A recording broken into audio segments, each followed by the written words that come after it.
Hello everyone, welcome to our channel Knowledge Hub. Friends, subscribe to our channel and click the bell icon for the latest update. Today we're going to start with your lecture that is operating system here. Okay तो आज हम operating system की class करने वाले हैं जो कि class number आपका 4 है। ऑलरेडी हमने क्लास 3 कर चुके हैं। अगर आप हमारे चैनल फर्स्ट टाइम देख रहे हो या अभी तक आपने हमारे चैनल को सब्सक्राइब नहीं किया है, इट्स अ रिक्वेस्ट कि आप हमारे चैनल को सब्सक्राइब करो सो दैट हम जो भी वीडियोज़ डालें वो आपके पास सबसे पहले पहुँचे। So if you have not subscribe to our channel, request कि आप हमारे चैनल को सब्सक्राइब करो सो दैट हम जो भी वीडियोस डालें वो आपके पास सबसे पहले पहुँचे। एंड सेकेंडली, अगर आपको हमारा वीडियो अच्छा लगे तो प्लीज़ हमारे वीडियो को लाइक शेयर और सब्सक्राइब करो। एंड फर्स्ट ऑफ ऑल, अगर जो हम लास्ट क्लास की बात करते हैं, लास्ट 3 क्लास की, तो उसमें हमने ऑपरेटिंग सिस्टम की unit work approximately cover up कर लिया है। But now will start with your spooling topic and will cover up this entire unit 1 in this session only. So this is the important lecture. Please like, share and subscribe our channel. This is a request. Now talking about the spooling that I said you कि हम लोग ये जो discuss कर रहे हैं spooling, ये आपके एक शॉर्ट नोट पे भी पूछा जा सकता है। स्पूलिंग क्या होता है? Basically spooling is to reduce the processing delay. जो हमारा प्रोसेसिंग में डिले होता है उसको स्पूलिंग रिड्यूस करता है। Secondary storage is use as buffer storage, और जो सेकेंडरी स्टोरेज होता है वो आपके as buffer storage is use होता है when data is transferred between input output device and CPU। Basically spooling क्या है? स्पूलिंग एक ऐसा मेथड है, एक ऐसी टेक्निक है जहाँ पे आपका वो रिड्यूस करता है जो हमारा प्रोसेसिंग डेटा डिले है अगर हो रहा है तो उसको रिड्यूस करता है। इसके साथ साथ जो सेकेंडरी स्टोरेज है वो उसे बफर स्टोरेज की तरह यूज़ करता है, और जो डेटा हम ट्रांसफ़र करते हैं इनपुट आउटपुट डिवाइस में और CPU में, वो डेटा भी जब डेटा यूज होता है, डेटा ट्रांसफ़र होता है इनपुट आउटपुट डिवाइस के थ्रू, तब बफर स्टोरेज की तरह सेकेंडरी स्टोरेज वर्क करता है। Now coming to the bootstrap program. Bootstrap program क्या होता है? Bootstrap program है, a bootstrap is a small initialization program to start up the computer. तो bootstrap program जो होता है वो एक आपका छोटा सा initialization है प्रोग्राम का, जहाँ पे आप start up करते हो कंप्यूटर को। Next is your batch processing. What is batch processing? You have to understand the batch processing from the word batch here. Batch processing क्या होता है? Here jobs with similar requirement are batch system. So in reference to the batch processing, here jobs with similar requirement are batched together and run through the computer as a group. Basically batch processing की अगर हम बात करते हैं तो यहाँ पे jobs जो हैं वो similar requirements में एक batch में हो जाती हैं एक साथ, और run किया जाता है इनको कंप्यूटर या ग्रुप के through. Thus a batch operating system reads a stream of separate jobs, each with its own control cards that predicted what job does, feed the batch, and of course after the another then send output of each job in an appropriate destination. So here you can see that about the batch processing, the jobs of the similar requirements are batched together and then the group the batch does run through the computer.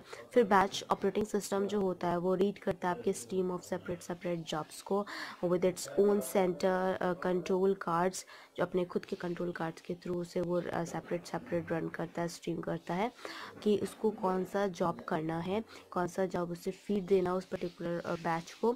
Okay, और initialise किया जाता है दूसरे जो आपके send होते हैं output, वो हर एक दूसरे को सेंड करता है हर एक जॉब, और एक अप्रोप्रिएट डेस्टिनेशन जो कि उसको डेस्टिनेशन पहुंचना है एज अ बैच प्रोसेसिंग, वो वहाँ पे पहुंच भी जाता है।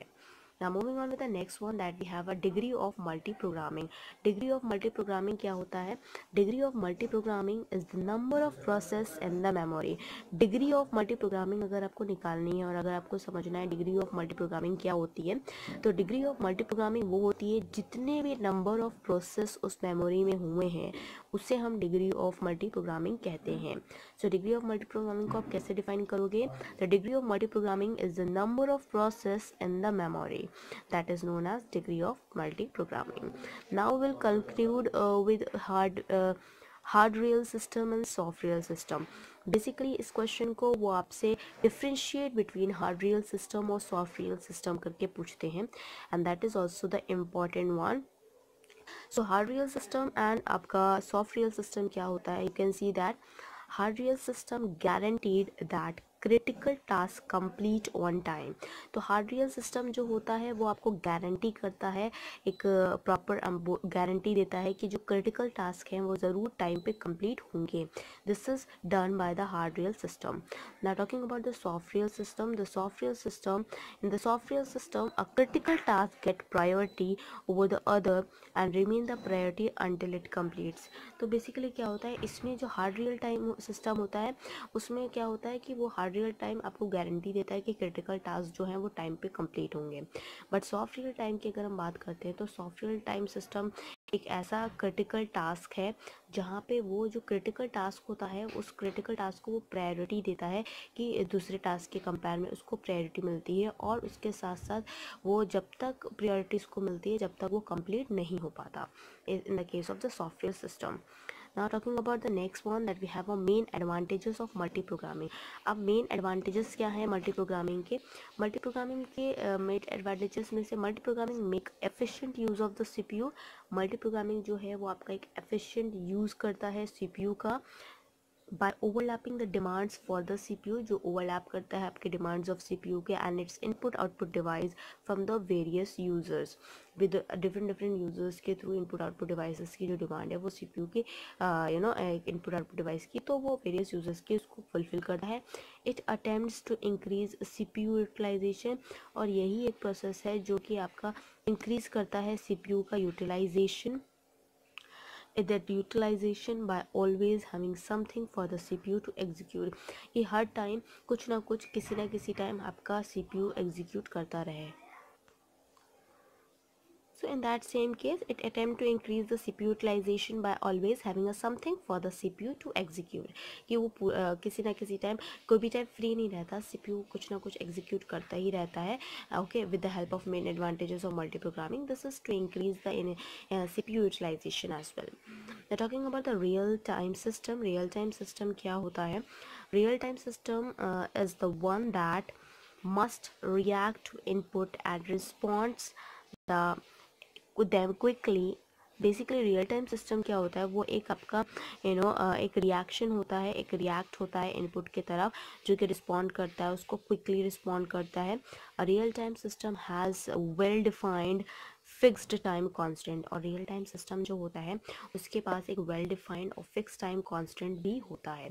तो that what we had discussed about here is a spooling. What is spooling, what is bootstrap program, what is batch processing, the degree of multi-programming that they can ask you about, and hard real-time system and soft real-time system.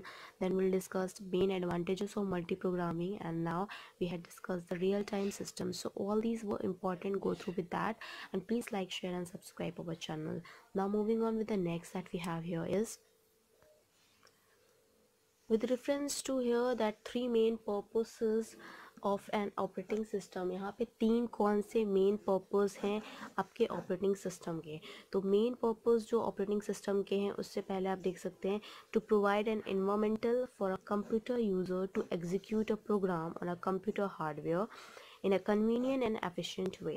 अगर हम बात करते कोई एक provide हम करते हैं environment को एक कंप्यूटर यूज़र को कि वो एग्जीक्यूट कर सके उस पर्टिकुलर प्रोग्राम को कंप्यूटर हार्डवेयर में, और उसे कन्वीनियंट एफिशिएंट वे में हम उसको बनाते हैं. तो पहला जो आपके तीन मेन है उसमें से पहला जो है वो है to allocate the separate resource of the computer as needed by the solve the problem given. The allocation process should be as fair as efficient as possible.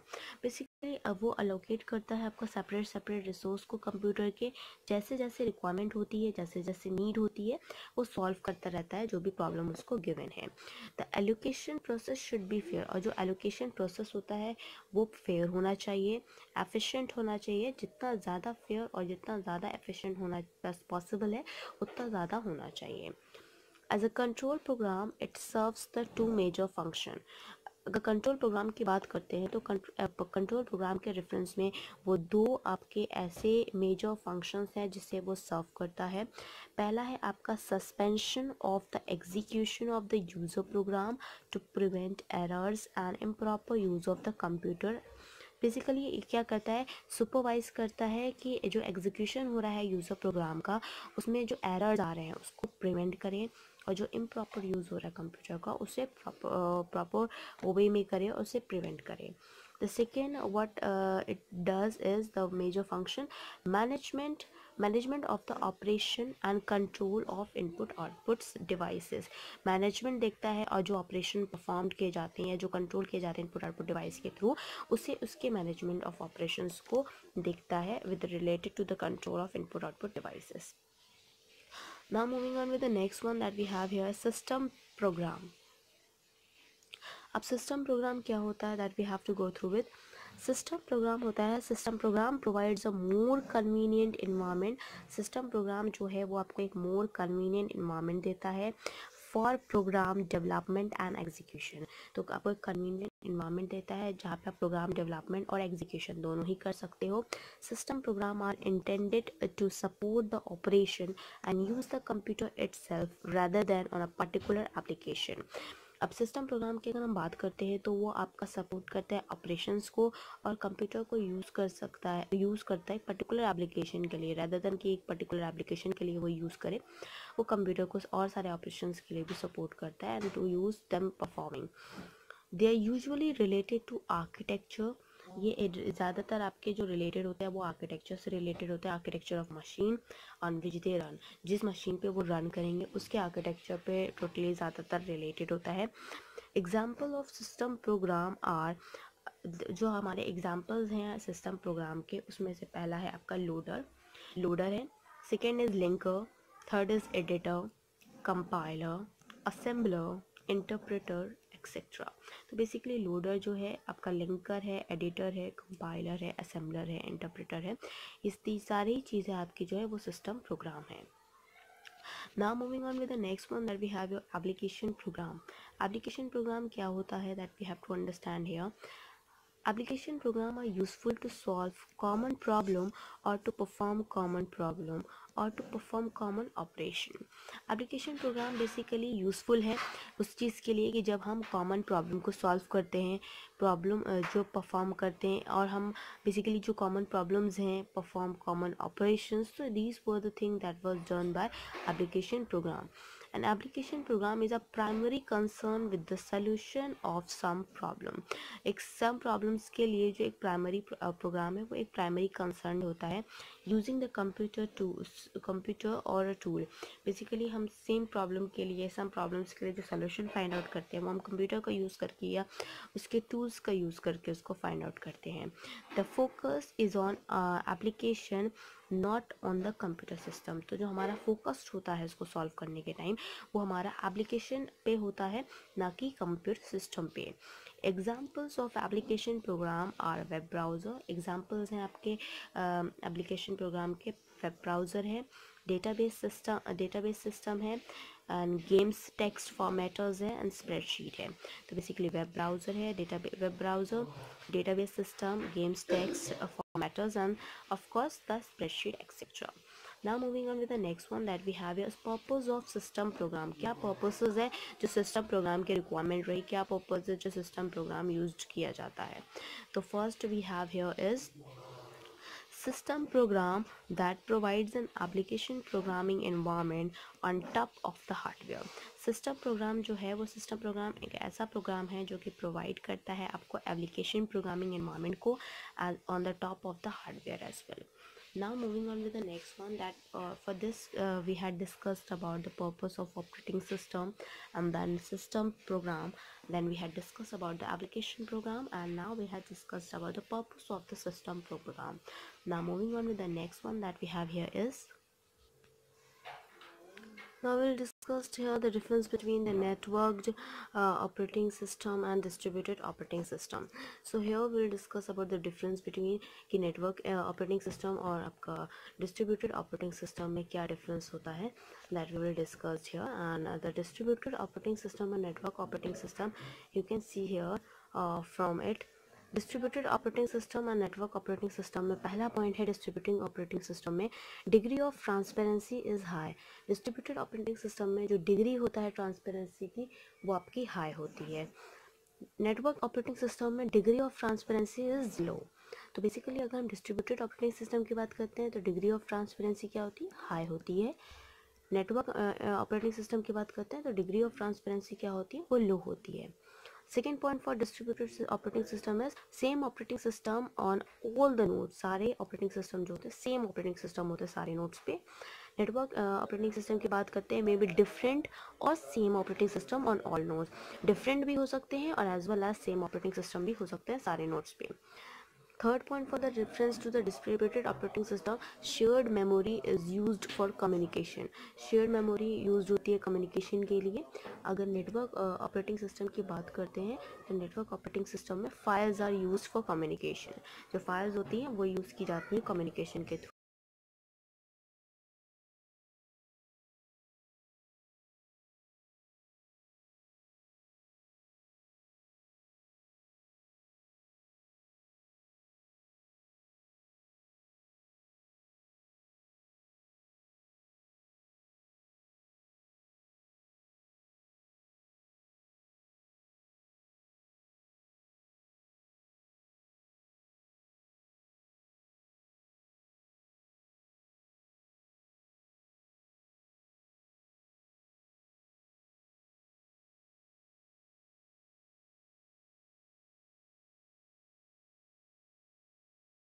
Next, differentiation between the network and distributed operating system.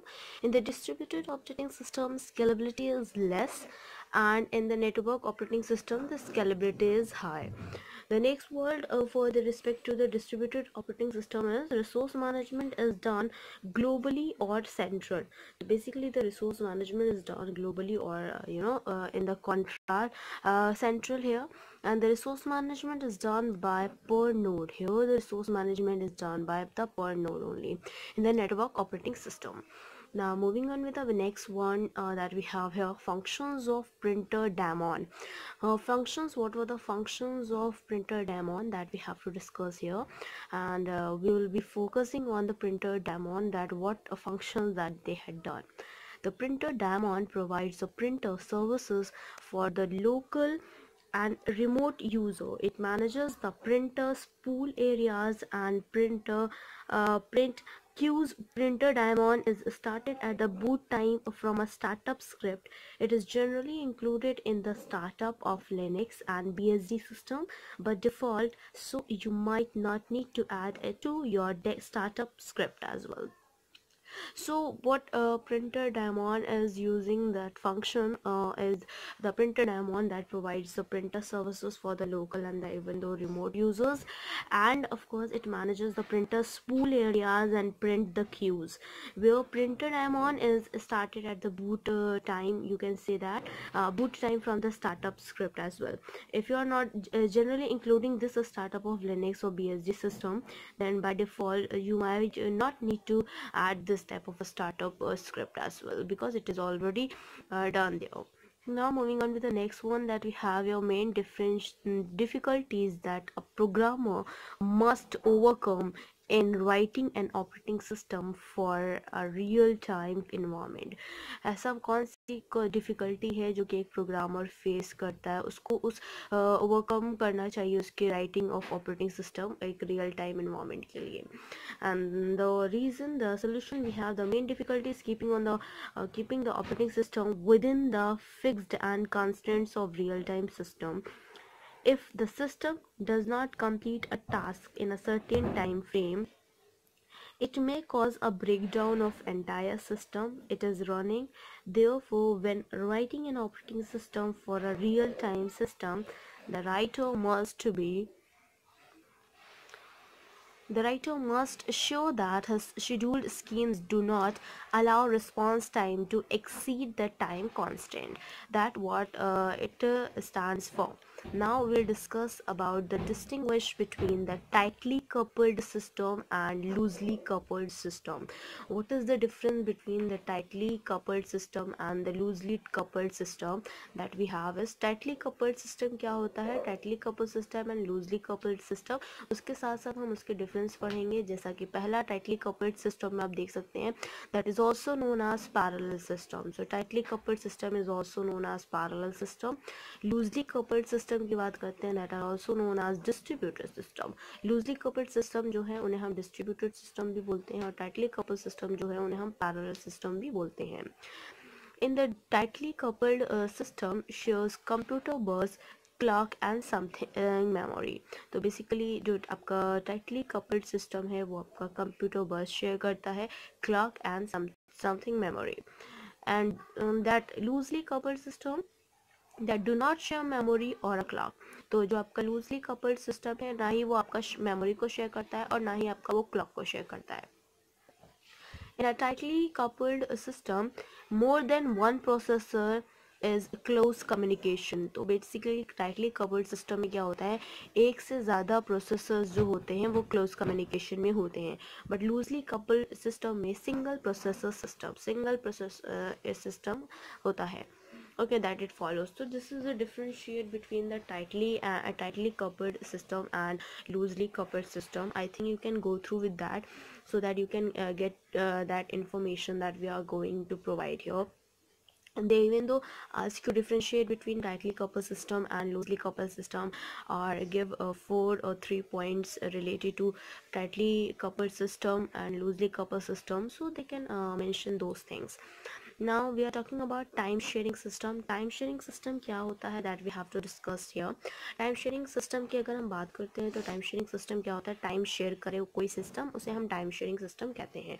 उसके reference में when there are a few other users, the task is large and the hardware is fast. So जब कोई ज़्यादा आपके few others users आ जाते हैं तो फिर जो task होता है वो large होता है और hardware जो है वो fast होता है. In that case we have two sub points. The full power of the system can be brought to bear on the user's problem. The problem can be solved faster than on a personal computer. तो full power जो होता है system का वो ये इसलिए लगा दिया जाता है कि वो user की problem को solve करे, bear that one, and the problem that can be solved faster than a personal computer. That in the case of the time sharing system here.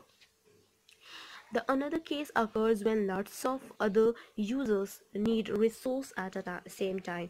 और तब ज़्यादा आपके ये cases आते हैं जब आपको एक ही resource को बहुत ज़्यादा users जो हैं lots of other users are going need for that particular resource at the same time. Then this a problem we will face in the case of the time sharing system. Then we are doing time sharing system there. Okay, now moving on with the next that we have here is the next we have major 5 activities of an operating system. Major 5 activities जो कि operating system perform करता है that we have to discuss here. So major 5 activities जैसा कि आप देख सकते हैं ये आपके 5 major activities. In the case of major 5 activities of an operating system, the first activity that has been performed by an operating system is the execution and the creation and deletion of both user and system process. The first activity they are performing the creation and the deletion of both the user and the system process. The second activity that performed by the operating system is the suspension and the resumption of process. जो suspension होता है, resumption होता है process का, वो भी operating system ही perform करता है. फिर चाहे वो create करता हो, चाहे delete करता हो, चाहे use दोनों users और system process को. The provision of mechanism for the process synchronization. तो जो आपका provision है mechanism का process synchronization का, वो भी आपका operating system perform करता है. The provision of mechanism for the process communication. तो वो provision जहाँ पे उसकी mechanism of process communication का भी जो provision है वो भी आपका operating system ही handle करता है, वो उसकी ही activity होती है. The provision of mechanism for the deadlock handling. तो जो mechanism of deadlock handling है वो उसका भी provision जो है वो आपका operating system ही deal करता है. Now moving on with the next one that we have here is main advantages of the microkernel approach to the system design. Main जो एडवांटेजेस हैं आपके माइक्रोकर्नल अप्रोच के, जो कि सिस्टम डिज़ाइन के time पे यूज किए जाते हैं, उसमें से पहला एडवांटेजेस है आपका adding a new service does not require modifying the kernel. तो अगर न्यू सर्विस ऐड कर रहे हो तो उसको वो उस ज़रूरत नहीं है, रिक्वायर नहीं है कि आप कर्नल को भी मॉडिफाई करो. It is more secure as more operation are done in use. So it is more secure as more operations are done in the user mode than in the kernel mode, क्योंकि ये बहुत ज़्यादा secure होता है आपका operation के लिए, और ये यूज़र मोड के कंपेयर में कर्नल मोड जो है वो आपका कर्नल मोड में रहता है.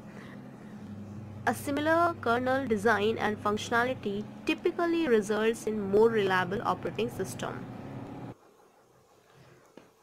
सो अ सिंपलर कर्नल, जो एक सिंपल कर्नल है वो अगर डिज़ाइन करते हैं हम, functionality typically results in the more reliable operating system.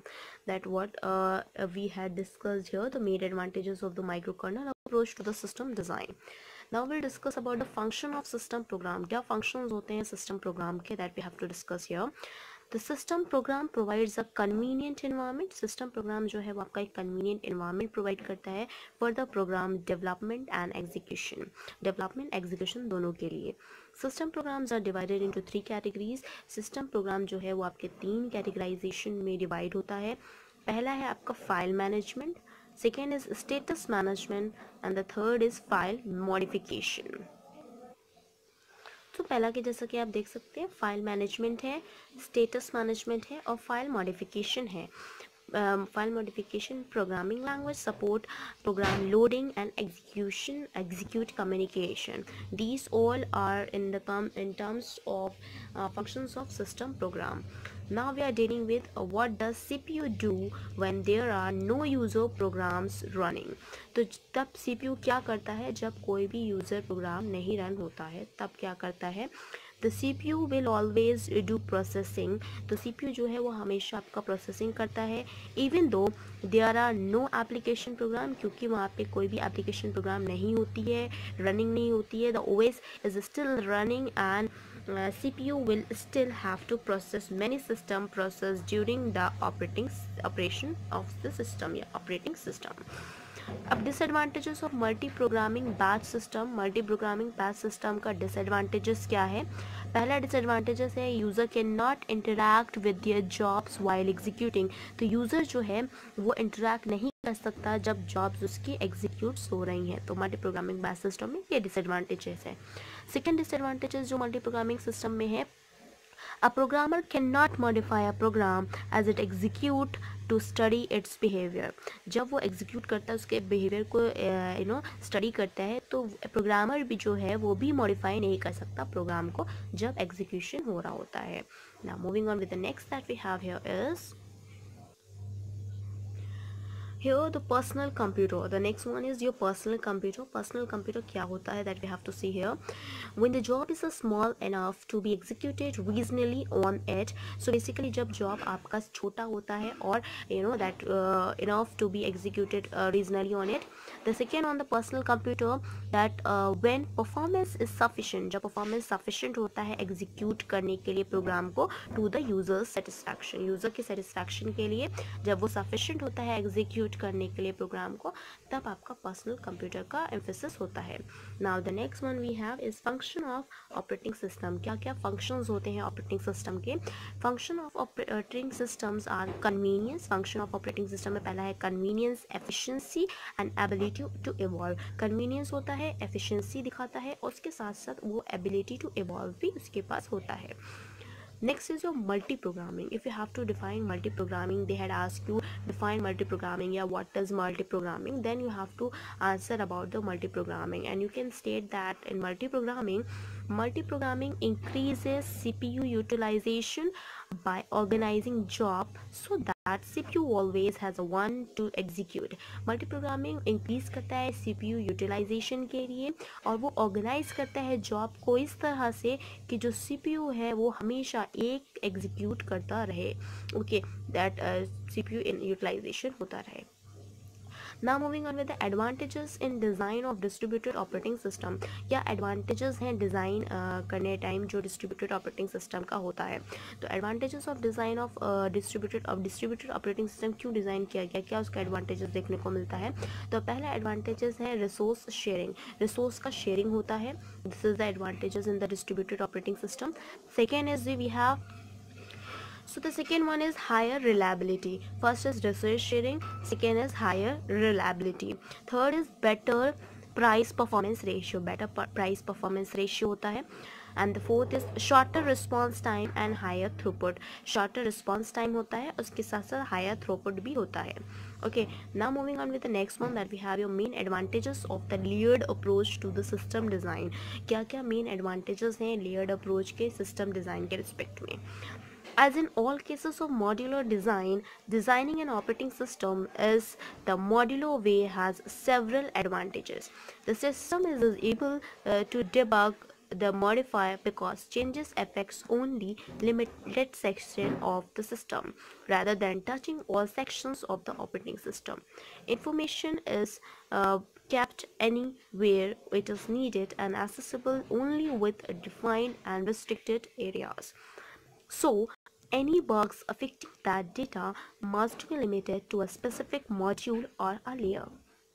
Basically, in the case of the advantages of layered approach of the system, here in all the cases of the modular design, even though it is designing of an operating system, that modularity in the several advantages. The system is easy to debug and modify because changes affects the limited sections of the system here.